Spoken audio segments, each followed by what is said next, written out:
ने बनाया ड्रैगन की मौत का सामान।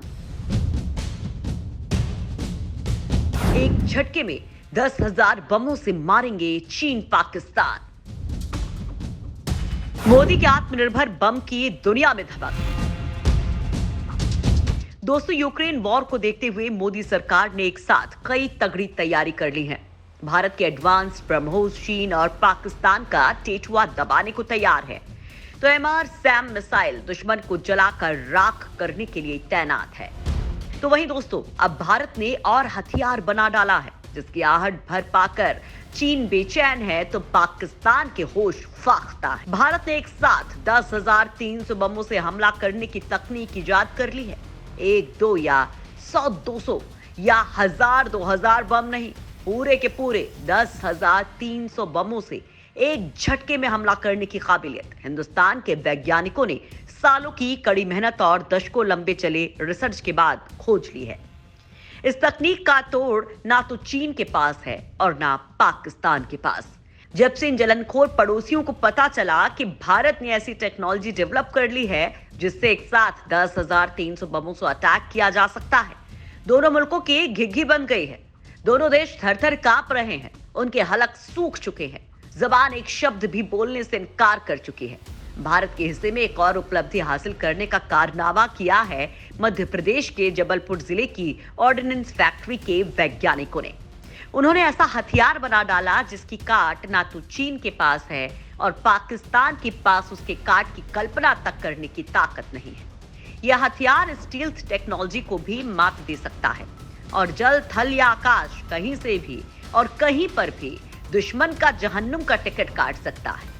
हिंदुस्तान की इस उपलब्धि से भारत का डंका पूरी दुनिया में बज गया है। हमें यकीन है कि हमारे बेहद इंटेलिजेंट व्यूअर्स अब तक गेस कर चुके होंगे कि हम हिंदुस्तान के किसी बेहद खास और सीक्रेट हथियार की बात कर रहे हैं। अगर आप भी ऐसे ही गेस कर रहे हैं तो आप बिल्कुल ठीक सोच रहे हैं दोस्तों। तो हिंदुस्तान ने चीन, पाकिस्तान और अपने दुश्मनों की कब्र खोदने के लिए कौन सा हथियार बना डाला है जिससे पीएलए की नींद हराम है और पाकिस्तानी आर्मी के हाथ पांव फूल गए हैं। अब ज्यादा देर ना करते हुए आपके सामने इस सवाल का जवाब दे देते हैं। बस आप इस वीडियो को पूरा देखिए, वो भी बिना स्किप किए। दुनिया में बजा स्वदेशी का डंका। दोस्तों, हिंदुस्तान ने अब अपनी काबिलियत के बूते अंतरिक्ष, medical, defence, education, marine science और एविएशन समेत तमाम सेक्टर्स में दुनिया को दिखा दिया है कि अब भारत किसी से कम नहीं है।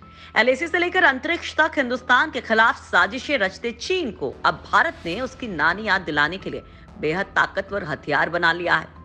यह हथियार ऐसा है कि एलओसी पर पाकिस्तान भी चूं पटाख करने से पहले कम से कम 10,300 बार सोचेगा। मध्य प्रदेश के जबलपुर जिले में स्थित ऑर्डिनेंस फैक्ट्री ने भारत की सैन्य शक्ति का विस्तार करते हुए सेनाओं के बाजुओं में फौलाद भर दिया है, देश के दुश्मनों पर कहर बरपाने के लिए। 500 किलोग्राम के जनरल पर्पस बम बना रहा है। जीपी बम को किसी फाइटर जेट से गिराकर दुश्मन की मौत की गारंटी दी जा सकती है। ये इकलौता बम ही युद्ध भूमि का नक्शा एक झटके में बदलने का मादा रखता है। इस बम से तबाही तो मचाई ही जा सकती है, ये मजबूत से मजबूत बख्तरबंद के भी चीथड़े उड़ा सकता है। जीपी बम का धमाका ऐसा है कि आग और तबाही की सुनामी ला सकता है। जनरल पर्पस बम के विस्फोटक की ताकत ठीक वैसी है जैसी ताकत के बारे में आपने रामायण या महाभारत की गाथाओं में ब्रह्मास्त्रों के प्रभाव के बारे में सुनते या पढ़ते आए होंगे। एक सेंटेंस में कहें तो जीपी बम का काम युद्ध क्षेत्र को एक ही झटके में तबाह कर देना है। इस बम को दुश्मन सैनिकों, वाहनों और इमारतों के समूल नाश और विध्वंस के लिए खास तौर पर डिजाइन किया गया है। जबलपुर जिले के खमरिया कस्बे में स्थित आयुध कारखाने में देश का सबसे बड़ा बम बनाया जा रहा है। पाकिस्तान और चीन जैसे पड़ोसी देशों की लगातार धमकियों, चालबाजियों और साजिशों के बीच इसके निर्माण को तेज कर दिया गया है। इस बम को खास तौर पर डिजाइन ही इस तरह से किया गया है कि ये बम पाकिस्तान की किसी भी एयरपोर्ट को एक ही हमले में तबाह कर डाले। इतना ही नहीं, चीन की बुलेट ट्रेन भी इसके निशाने पर आ सकेगी। चीन ने हिमाचल प्रदेश पर अपनी जो रेल लाइन भारत के खिलाफ गोला बारूद, असलहे और फौजियों को लाने ले जाने के लिए बनाई है, वो भी जीपी बम के निशाने पर आ चुकी है। ड्रैगन इसलिए बौखलाया हुआ है। इस बम पर पिछले कई सालों से रक्षा अनुसंधान एवं विकास संगठन यानी डीआरडीओ रिसर्च कर रहा है। पिछले साल इसके टेस्ट रिजल्ट आने के बाद इसके उत्पादन को हरी झंडी दे दी गई है। वहीं प्रोडक्शन की निगरानी के लिए डीआरडीओ की एक टीम खमरिया पहुंच गई है। फैक्ट्री के AF6 सेक्शन में बीते सोमवार को ये बम बनाए जाने की शुरुआत भी हो चुकी है। इस प्रोजेक्ट को रक्षा विशेषज्ञ भारत के लिहाज से गेम चेंजर बता रहे हैं। भारत के पास जीपी बम होने का मतलब है दुश्मन पर मनोवैज्ञानिक बढ़त बना लेना। आत्मनिर्भर भारत अभियान के तहत देश में ही अब रक्षा जरूरतों के लिए हथियार बनाए जा रहे हैं, जिसने दुनिया में भारत का डंका कैसे बजाया है और कैसे दुनिया के कई मुल्क लाइन में लगकर भारत से बने हथियार खरीदने को उतावले हैं और कौन सा मेक इन इंडिया के तहत बना हथियार दुनिया में हर मुल्क खरीदना चाहता है। इन सभी सवालों का जवाब देंगे आपको, लेकिन उससे पहले आपको बता देते हैं चीन और पाकिस्तान का काल जीपी बम की खासियतें क्या हैं। सामान्य जीपी बम 500 किलोग्राम वजन के साथ 1.9 मीटर लंबा होगा। इस हाई एक्सप्लोसिव बम को बनाने के लिए पुणे से high energy materials research laboratory की टीम ऑर्डिनेंस फैक्ट्री भेजी गई है। जीपी बम अपने आप में 10,000 से ज्यादा बमों का एक खजाना है। हर बम में 15-15 mm के 10,300 स्टील के गोले लगे होंगे। विस्फोट के बाद हर शेल 50 मीटर तक के टारगेट का शिकार करेगा।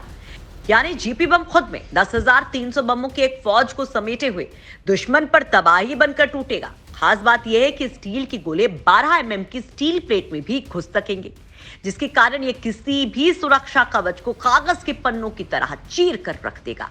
बमों को इस तरह से डिजाइन किया गया है कि इसे जगुआर और सुखोई Su-30 MKI में भी लोड किया जा सकता है। इससे भारत की रणनीतिक ताकत में बेतहाशा बढ़ोतरी। मोदी सरकार भारतीय सेना के जल्द से जल्द आधुनिकीकरण पर बेहद ध्यान दे रही है। भारत की उपलब्धि उसी ओर बढ़ाया गया कदम बताया जा रहा है। जीपी बम की खबर पाकर भारत के दोनों ईर्ष्यालु पड़ोसी देश पाकिस्तान और चीन टेंशन में हैं। उस पर भारत ने कश्मीर में अपनी क्रूज मिसाइलें पहले से ही तैनात कर रखी हैं, जिससे पाकिस्तान और चीन दोनों पहले से ही परेशान हैं। भारत एक और हत्यारा बम विकसित कर रहा है, जिससे दोनों दुश्मनों की हवा टाइट हो गई है।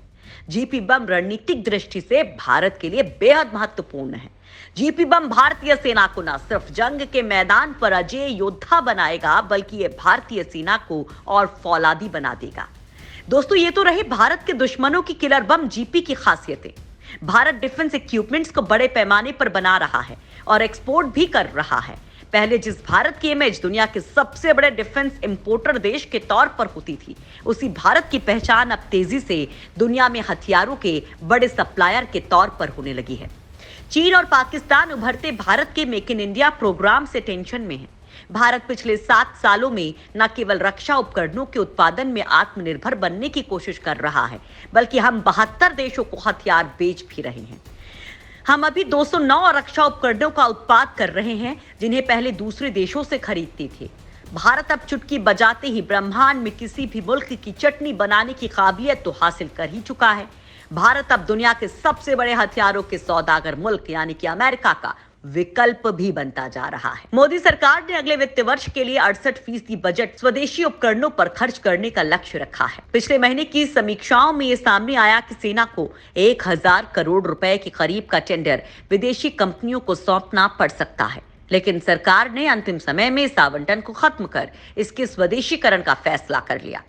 हालांकि भारत को अभी भी बेहद हाईटेक टेक्नोलॉजी के लिए कुछ विदेशी मुल्कों पर निर्भर रहना ही पड़ रहा है, लेकिन जिस रफ्तार से भारत के वैज्ञानिक नई नई तकनीकों में महारत हासिल कर रहे हैं, वो दिन दूर नहीं जब हाई एंड तकनीक भी स्वदेशी हो जाएगी।